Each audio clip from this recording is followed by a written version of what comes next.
جان ہو، کبھی آپ کی دوستی بڑھ جاتی ہے، پھر آپ اسے نہیں چھوڑ سکتے کیونکہ آپ کا ضمیر اجازت نہیں دیتا، اگرچہ وہ بیوقوف ہے، احمق ہے، جو بھی ہے، لیکن وہ بھائی جان ہمیشہ شادی میں بھی یہی ہوتا ہے، عقل دیکھ کے شادی کرے نہ حسن دیکھ کے۔ بہت ساری حسینائیں بیوقوف ہوتی ہیں، بے عقل ہوتی ہیں، جو بے عقل ہو ویسے بھی عورتوں کی عقل جو ہے مردوں کے مقابلے میں کسی حد تک کمزور ہے، یعنی کم نہیں ہے، کمزور ہے۔ کمزور بھی ان کی عاطفی اور نزاکت کی جو غلبہ ہے اس کی وجہ سے ہے، کیونکہ عورتوں پہ احساسات اور نزاکت اور لطافت ان کا غلبہ ہے، لہٰذا چونکہ ان کا مزاج اس طرح تو ان کی عقل کسی حد تک مغلوب ہے، تو لہٰذا عورتوں کے لیے امام جماعت بننا مشکل ہے، قاضی بننا مشکل ہے، مجتہد بننا مشکل ہے، کیونکہ ان میں احساسات زیادہ ہوتے ہیں، مردوں میں یہ کنٹرول زیادہ ہوتا ہے، ٹھیک ہے نا، وہ آخری حد تک عورتوں میں کنٹرول کم ہوتا ہے۔ کس وجہ سے؟ کیونکہ وہ ان کے اندر ممتا زیادہ ہے، محبت زیادہ ہے، پیار زیادہ ہے، تو چونکہ یہ اولاد کے لیے ضروری ہے، خدا نے ان کو اولاد کی تعلیم تربیت کے لیے پیدا کیا ہے، تو یہ چیزیں وہاں ضروری ہے۔ اگر اس کو آپ کھینچ کے لائیں گے فتویٰ دینے میں، قاضی میں، تو آپ اس کو جو ہے چیف جسٹس بنائیں گے، مشکل ہے۔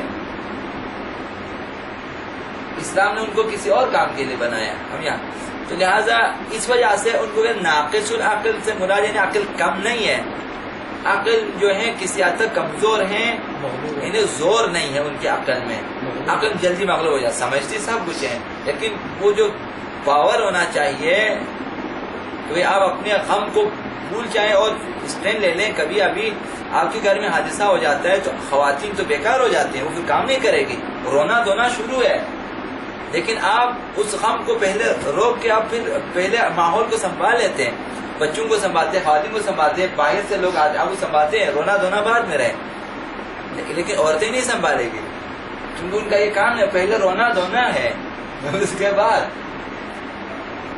یہی تو مسئلہ ہے۔ جب حادثہ ہوگا ہم لوگ بعد میں روئیں گے، پہلے ہم جنازے اٹھاتے ہیں، زخمیوں کو اٹھاتے ہیں، عورتیں پہلے رونا شروع کر دیتی ہیں، وہ مر رہا لیکن روئے گا، لیکن اس کو اٹھائے گا نہیں اٹھائے گا، پہلے رونا روئے گا، سر پیٹے گا، لیکن اس کو جلدی ہاسپٹل نہیں پہنچے گا۔ یہی مسائل ہے عورتیں۔ اب بعض عورتیں محفوظ ہوتی ہیں، ہر ایک اس طرح ہے، تو لہٰذا شادی میں بھی جب آپ نے رشتہ لینا ہو جو زیادہ عقل مند خاتون ہو ان کا انتخاب کریں۔ اب وہ خواتین پہلے سے کمزور، اب اس کے اوپر بیوقوفی بھی ہو، تو ماشاءاللہ سونے پہ سہاگا ہوگا۔ تو عقل مند لوگ دوستوں کے انتخاب میں بڑی احتیاط برتتے ہیں، اور اگر کسی سے دوستی پیدا کرنا اور اس کا سچا دوست بننا چاہیں تو عقل و ہوش سے کام لیتے ہیں، اور جلد بازی اور بیجا احساسات کو اس امر پر اثر انداز نہیں ہونے دیتے، تو جلدی سے شادی قبول کر لیتے ہیں، اور یہ آخر میں پچھتاتے ہیں کہ بیوی صاحبہ بیوقوف ہے اس مسئلہ۔ دوستوں کو جلدی سے ہم قبول کر لیتے ہیں کیونکہ ظاہراً جب پہلی ملاقات میں شکل و صورت سے ہم مرغوب ہو جاتے ہیں یا ڈائلاگ سے مرغوب ہو جاتے ہیں، تو پھر ہم دوستی کر لیتے ہیں، بعد میں پھر لیتے ہیں۔ تو پہلے کچھ نہ کریں، چند دن دیکھیں، اس کے ساتھ گفتگو کریں، دیکھیں واقعاً عقل سے کام لینے والے ہیں یا ظاہری باتیں۔ شروع میں اس سے مانوس ہوتے ہیں تاکہ اس کے طرز فکر، اخلاق اور گزشتہ زندگی کے حالات و واقعات سے آگاہ ہو سکیں، پھر اسے مختلف طریقوں سے آزماتے ہیں۔ ان دوستی کرنے کا طریقہ یہ آزماتے ہیں، جب پہلی دفعہ جھوٹ بولا، دوسری دفعہ جھوٹ بولا، تیسری دفعہ وعدہ خلافی کیا تو سمجھے کہ آپ کی دوستی کے قابل نہیں ہے، مگر یہ کہ آپ خود اسی طرح کے، ٹھیک ہے نا، اور وہ وہی ہم بھی وہی ہے، وہ بھی وہی ہے، لیکن آپ اچھے ہیں تو آپ دوستی کے انتخاب میں اچھے لوگ ہیں۔ حتماً آزمائیں، کئی بار آزمائیں، آزمانے کی ضرورت نہیں ہے، آپ جو ہے بر وقت ان کے ساتھ آپ جو ہے رابطے میں رہیں، آپ کو پتہ چلے گا کہ وہ ٹائم پہ نہیں آتے، میں ابھی آ رہا ہوں پھر نہیں آتے۔ موبائل پہ تو اکثر جھوٹ بولتے ہیں، مدنی چینل پہ جھوٹوں کی فہرست بنا رہے تھے اس دن، مدنی چینل پتہ ہے آپ کو، لیکن بہت فعال ہے، کاش کہ ہم اس طرح کے ہوتے۔ واقعا ایک مولوی کو انگریزی بولنا نہیں آ رہا، لیکن اس قدر کوشش کر کے افریقان جو مسلمان ہوتے مدنی والے، مدنی مسلمان کہتے ہیں ان کو، مدنی میٹھے بھائی کہتے ہیں، وہ جو طوطے والے جنہوں میٹھے بھائی کہتے ہیں، پیارے نبی میٹھے بھائی، مطلب اس طرح کہتے ہیں. تو وہ جو افریقہ سے میٹھے میٹھے بھائی آئے ہوتے ہیں ان کے ساتھ جو ہے وہ کوشش کر کے انگریزی بولتے ہیں. یعنی ان مولویوں کو دیکھا میں نے، واقعاً اچھے لوگ ہیں، اچھے لوگ اس وجہ سے کہ انہوں نے بھرپور تیاری کے ساتھ کہ اردو فرسٹ کلاس بول لیتے ہیں. ٹھیک ہے، میں ان کی علمیت کے اوپر اصلاً ان کی علمیت سے بالکل بھی وہ نہیں، کیونکہ علمیت کم ہے، یعنی علمی اعتبار سے کم ہے، جانتے بہت کچھ ہیں، جاننا اور علم میں فرق ہے، لیکن کوششیں زیادہ ہیں. یعنی اس قدر اچھی تقریریں کر لیتے ہیں. دیکھیں پاکستان میں سب اس کو توڑ رہے ہیں. ایک مولوی صاحب تقریر کر رہے ہیں، توڑ رہے ہیں. کوئی دہشت گردی کے ذریعے توڑتے ہیں، کوئی لوٹ مار کے ذریعے توڑتے ہیں، کوئی مطلب وغیرہ وغیرہ کر کے توڑتے ہیں. تو کوئی تو ہو جو اس ملک کو بنائے. کہتے ہیں ہم لوگ اس کو بنانا چاہتے ہیں، توڑنا نہیں چاہتے. کہتے ہیں کہیں کسی کو کوئی نقصان نہ پہنچائے. ظاہر اچھی تقریریں ہوتی ہیں. انگریزی، اردو اور باقی زبانوں پر بھی عبور حاصل ہے. تو یہ وہ کامیاب ہو جاتے ہیں. حالانکہ ان کا ایک چینل زیادہ نہیں ہے، ایک ہی چینل ہے، جبکہ ان کے نہ معلوم کتنے چینل ہیں. ان کا ایک ہی چینل ہے اور اس چینل کو پوری دنیا میں انہوں نے ایک خاص نیٹ ورک کے ساتھ چلاتے ہیں. وہ اچھی طرح چلا رہے ہیں. تو کاش کہ ہمارے علماء اس قسم کے ہوتے ہیں. اگرچہ علم ہے، اگرچہ ان کے پاس سب کچھ ہے، لیکن یہ چیزیں جو انہوں نے اپنے لیے اس زمانے کے حساب سے، انہیں ضرورت کی انگریزی بھی ہے، ضرورت کی اردو بھی ہے، ضرورت کی فارسی بھی ہے، ضرورت کی عربی بھی ہے، اور سب سے ملنا اور نیٹ ورک بنانا، یہ چیزیں مہم ہیں. تو وہ جو ہیں وہاں پہ آپ نے جو عرض کرا وہاں جھوٹ کی فہرست بیان کر رہے تھے کہ ہم لوگ کہاں کہاں جھوٹ بولتے ہیں. لیکن ظاہری سی بات ہے، وہ کہتے ہیں فون پہ جھوٹ بولتے ہیں. گھر سے نہیں نکلا، کہتے ہیں میں بس گلی میں کھڑا، میں یہاں سے آ رہا ہوں، میں بازار میں ہوں. جھوٹ بولتے ہیں. وہی دکاندار کے پاس آپ جاتے ہیں، 1000 روپے کی چینج دے دیں، کہتے ہیں چینج نہیں ہے، کہتے ہیں کہ ضرورت میں ہوتا ہے.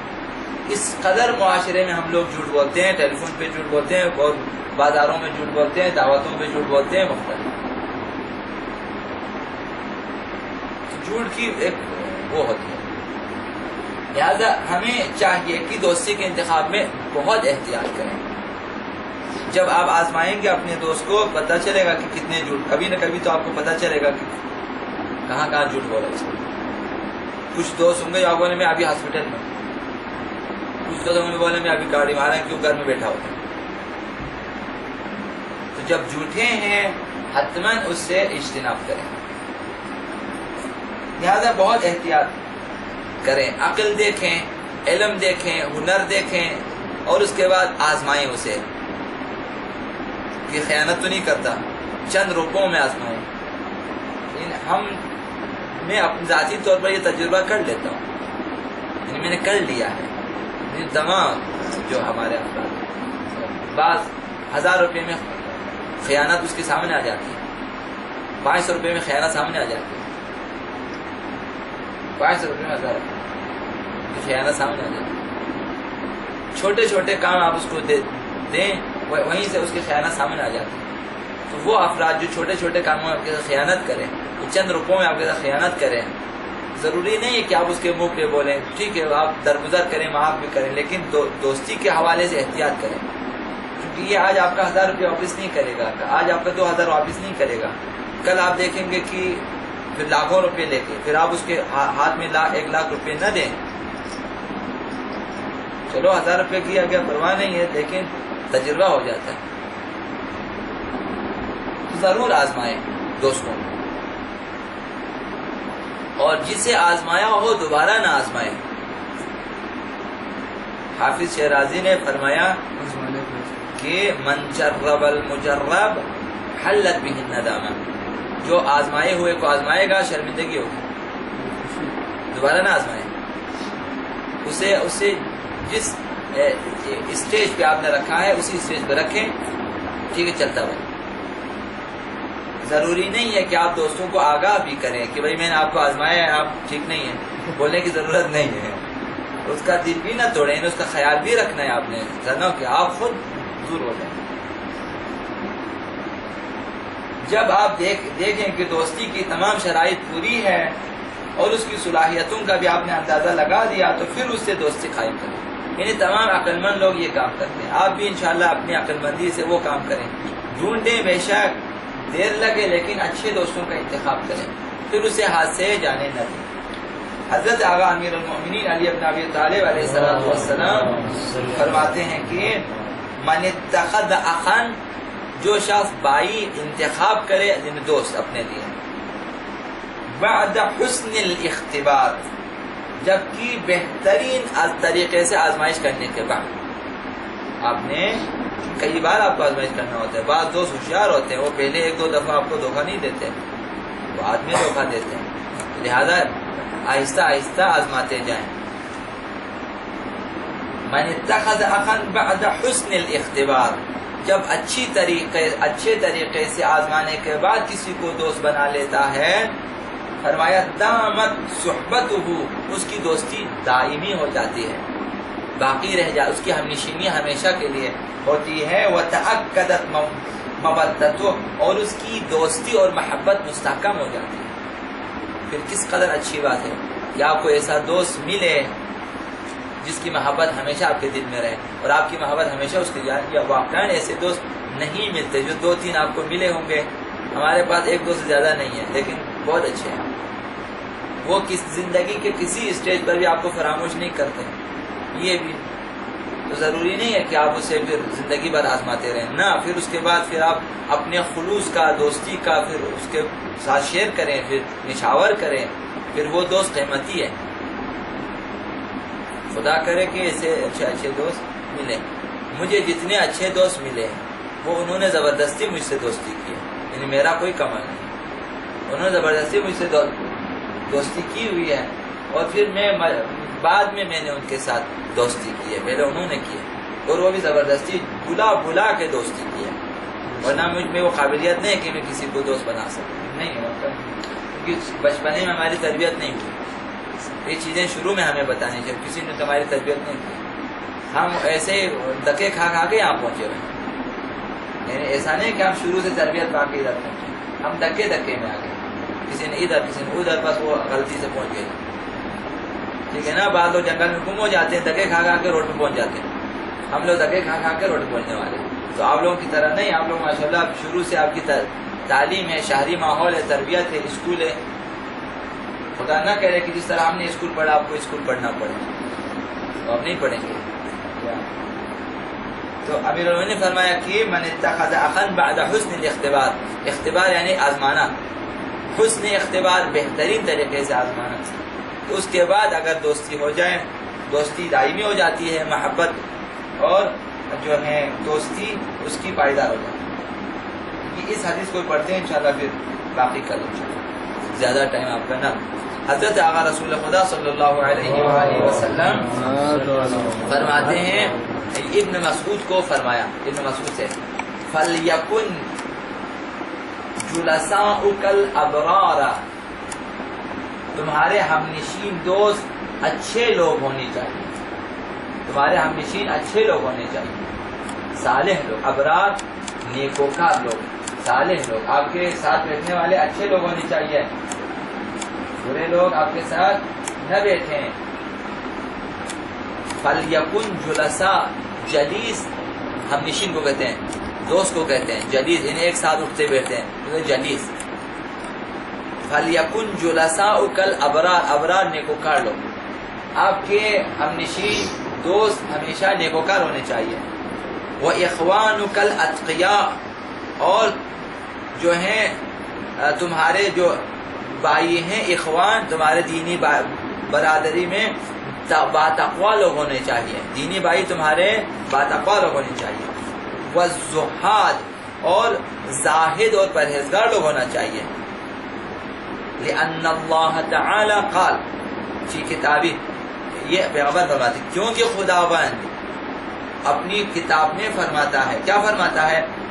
الاخلاء یومئذ بعضهم لبعض عدو, قیامت کے دن بہت سارے دوست آپس میں دشمن ہو جائیں گے. یہاں دوست ہیں وہاں دشمن بن جائیں گے. الاخلاء خلیل دوست اس کی جمع ہوتا ہے اخلا، بہت سارے دوست یومئذ اس دن قیامت کے دن کیا ہوگا؟ بعضهم لبعض بعض کے لیے عدو یعنی دشمن، الا المتقین مگر متقین، جو متقی دوست ہیں وہ یہاں بھی دوست ہیں وہاں بھی دوست ہیں، وہاں دشمن، لیکن جو غیر متقی دوست ہیں یہاں دوست ہیں وہاں دشمن ہیں، چونکہ وہاں ایک دوسرے کے حقائق کا پتہ چلے گا، اس نے مجھے کتنا دھوکہ دیا، اس نے مجھے کتنا کہاں تک گمراہ کیا، اس نے مجھے یہ اب یہ ساری چیزیں سمجھ میں آ جائے گا، ایک دوسرے کے ذمہ تو نے مجھے گمراہ کیا، وہ بھی کہے گا نہیں تو نے مجھے گمراہ کیا، وہاں پہ ہو جائیں گے دشمن، آدھا بھائی 10 بگریبان، الاخلاء یومئذ بعضهم لبعض عدو، قیامت۔ تو پیغمبر صلی اللہ علیہ وسلم فرمایا یہاں اپنے دوست متقی لوگوں کو بنائیں، پرہیزگار لوگوں کو بنائیں اور صالح لوگوں کو بنائیں، کیونکہ خداوند فرماتا ہے قیامت کے دن دوست اکثر ایک دوسرے کے دشمن ہو جائیں گے مگر متقین دشمن نہیں ہوں گے، یہاں بھی دوست ہیں وہاں بھی دوست ہیں، تو یہاں بھی ان کی دوستی آپ کے لیے مفید ہے، وہاں بھی ان کی دوستی فائدہ مند ہے، یہاں آپ کے لیے ہم نشین ہیں، آپ کے غم اور خوشی کو شیئر کرنے والے ہیں، فائدہ مند ہے، دکھ درد میں ساتھ نکلنے والے ہیں، مفید، وہاں آپ کی شفاعت ہو سکتی ہے۔ ایک اسلامی دوست، الہی دوست، امام زمانی دوست وہاں آپ کے لیے شفاعت کر سکتے ہیں، جب آپ عید غدیر کے دن ایک دوسرے کو بھائی بنائیں اور شفاعت کا اقرار کریں، قیامت کی شفاعت کریں۔ خداوند اتنا رحیم ہے، کریم ہے کہ وہاں حتیٰ کہ عید غدیر کے دن آپ 2 مومن بھائی آپس میں ایک دوسرے کو شفیع بنانے کے لیے دوستی کرتے ہیں، قیامت خداوند اس کی لاج رکھ لیتا ہے کہ تم دونوں نے وہاں دنیا میں دوستی میں جہاں چلو ایک دوسرے کی شفاعت کرو۔ جب ایک دوست کا بلہ باری ہے، وہ کہتے ہیں میں نے اس کے ساتھ دوستی کیا ہوا، وعدہ کیا ہوا، خداوند آپ کی لاج رکھتا ہے کہ چلو اس کے ساتھ ان کی اخوت ہے، برادری ہے، دوستی ہے، اس کو بھی کھینچے، وہ آپ کو اکیلے جنت میں ڈال کے ادھر اس کو تنہا نہیں چھوڑے، آپ کی خاطر ایک شہید پورے خاندان کی شفاعت کر سکتے ہیں، ایک شہید، ایک عالم پورے خاندان کی شفاعت کر سکتے ہیں، ایک طالب علم شفاعت کر سکتے ہیں، تو ایک دینی بھائی بھی شفاعت کر سکتے ہیں۔ خداوند آپ کی دوستی کی وجہ سے بہت سارے آپ کے دوستوں کو ساتھ معاف کر دیں آپ کی خاطر۔ ایک بچہ جو کہ بچپنے میں مر جاتا ہے، ٹھیک ہے نا، سننے میں آیا ہے کہ وہ جنت میں نہیں جاتا کیونکہ وہ تو بے گناہ جنت میں جانا ہے، مطلب میرے امی ابو نہیں ہے۔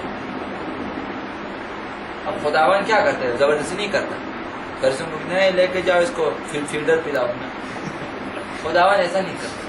خداوند اس نونہال کی خاطر کہتے ہیں اس کے والدین کو بھی بھیج دیں، اس کی دوستی ہے، اس کے ساتھ محبت ہے، رشتہ ہے، جب یہ والدین کو پکاریں خداوند وہاں پہ اپنے زور پہ ایسا نہیں کرتا، والدین کو بخش سکتے ہیں۔ جن کی اولاد پہلے مر جاتی ہیں ان کا ایک یہ فائدہ شفاعت کا، خداوند بہانے باندھنے سے۔ تو جو شعر ہے آپ کے ذہنوں میں ہے، رحمت حق بہانہ میں خواہد، بہا نہ میں خواہد،